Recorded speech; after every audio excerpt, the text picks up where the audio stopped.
Hey folks, back on the record with the R107 project, and I wanted to give a little lesson today on compression ratios as that relates to the US spec cars and why we ended up with low compression engines and Europe had high compression engines. And it's something that comes up pretty often in the forums, and it has a lot to do with the perceived lack of power with the US cars.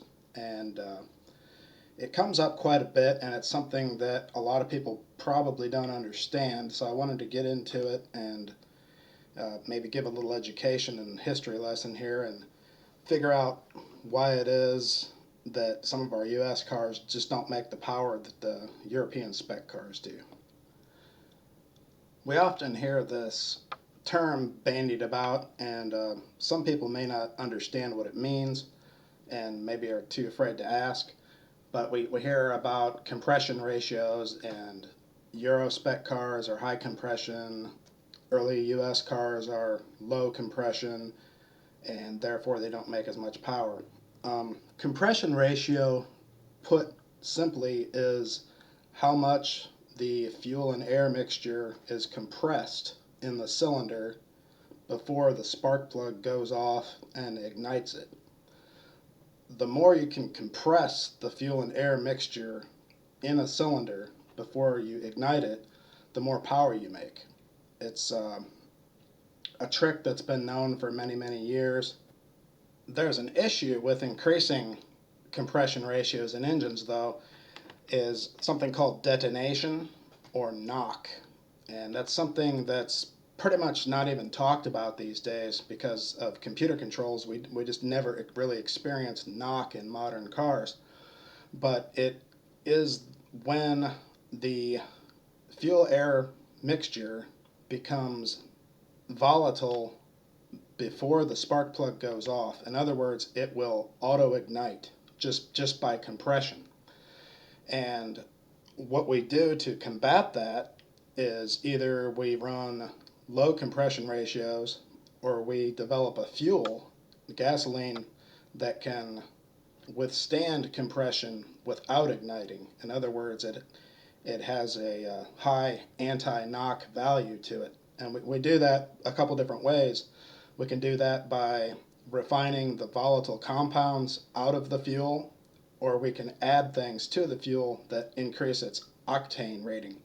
And octane is that ability for a fuel to resist detonation, or it lowers its volatility. The higher octane number you have, the less volatile that fuel is, the less likely it is to combust before you want it to. And we want our fuel air mixture to combust exactly when we want it to via the spark plug. We don't want it to combust when it wants to.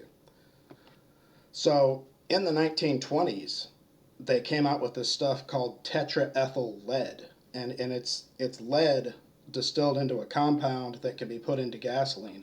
And they discovered it had the benefit of lubricating the upper cylinders, your piston rings, your valves, all that stuff became lubricated by this lead compound.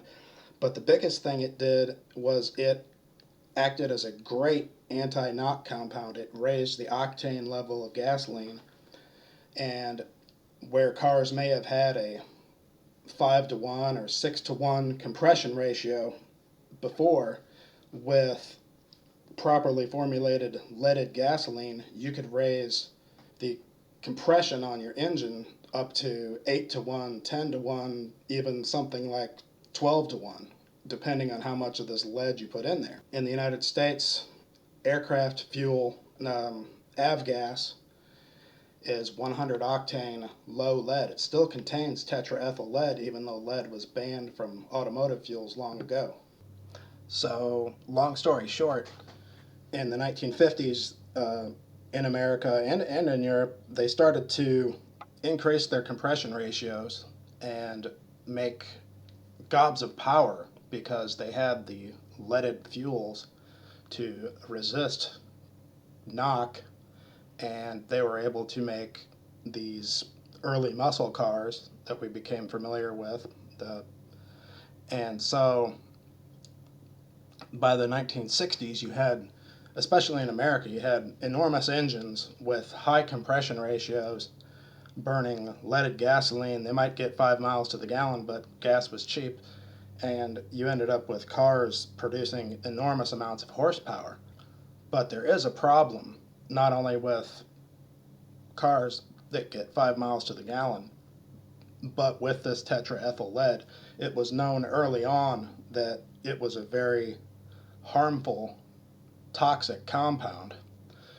In fact, a lot of people who worked in the refineries were poisoned by the stuff when they were either making it or adding it to gasoline. But it became quite obvious that burning this stuff in cars was not good for the environment, and in fact was putting lead out into the environment, which then got into people, got into groundwater, got into the people and the animals, and I don't think any of us need lead running around in our blood systems. So in the 1970s, they decided to phase lead out in the United States. And that's all well and fine, but the problem is when they took the lead out of the gas and they started producing cars that no longer burned leaded gasoline because of the addition of the catalytic converter. Catalytic converters tend to become plugged up if you run leaded gasoline through them, so that's it was a double-edged sword. They wanted to get rid of the lead and they wanted to clean up the exhaust that was coming out of the tailpipe. So lead just was not an option anymore in cars after 1974 in the US because they had the catalytic converters. But once they took the lead out of the gasoline, of course you're left with gasoline that has a volatility that's much higher than the leaded gasoline is. The octane rating went down. And early unleaded gasoline just didn't have the octane rating to support the higher compression ratios. So therefore, if you wanted to run an engine on this fuel that was maybe 87 octane at the best, you had to lower the compression ratios. When you lower the compression ratios down to typically 8 to 1, you lose a lot of power. You take the 450 SL, the 4.5 liter, same engine in Europe, running higher compression ratios of like 10 to 1, makes well over 200 horsepower. You take that same engine in our car that has an 8 to 1 compression ratio, and it's 180 some horsepower. So you drop power pretty significantly just by dropping a couple points on your compression ratio. So that's kind of what compression is and leaded gas and how that interacts.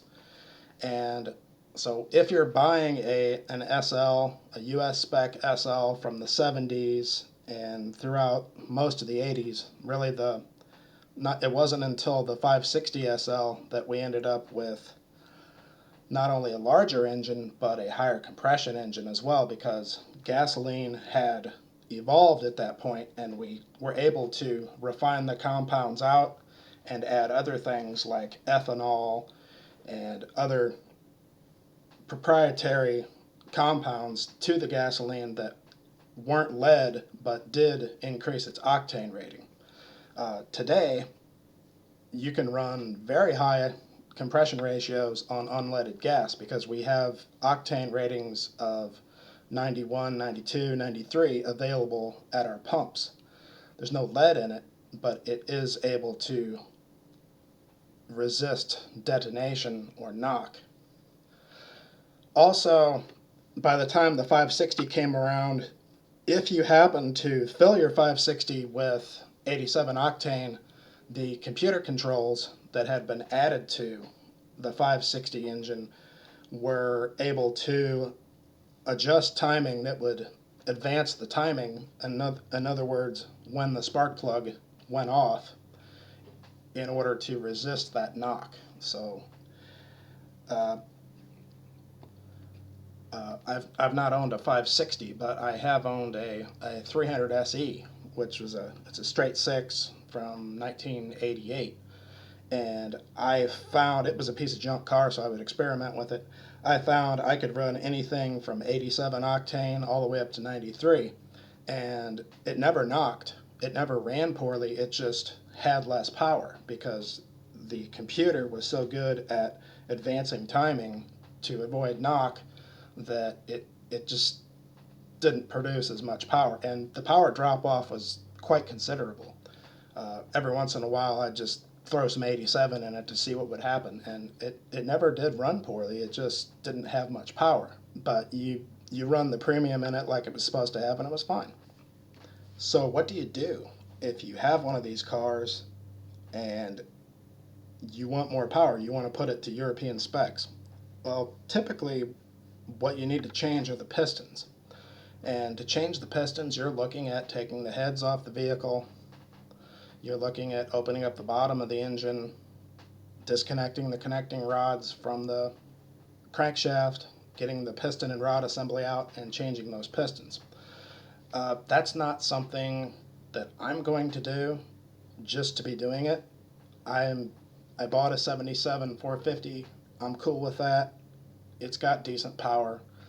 But if one were in a position where you needed to tear your engine down, I would almost certainly be changing out parts, most probably just the pistons, to European spec so I could now have greater compression. And that's usually accomplished just because the piston has more of a dome to it or less of a dish to it. It takes up more space in the combustion chamber and increases the compression ratio. So not something that most people are going to tear their engine down to accomplish, but it is possible to put your American spec engine to European spec. But it's very expensive and it's very labor intensive, and if you don't have to do it, it's not something I'm going to do. That's kind of what I wanted to give you guys today, and I hope I've made things more clear, and I will see you at the next one.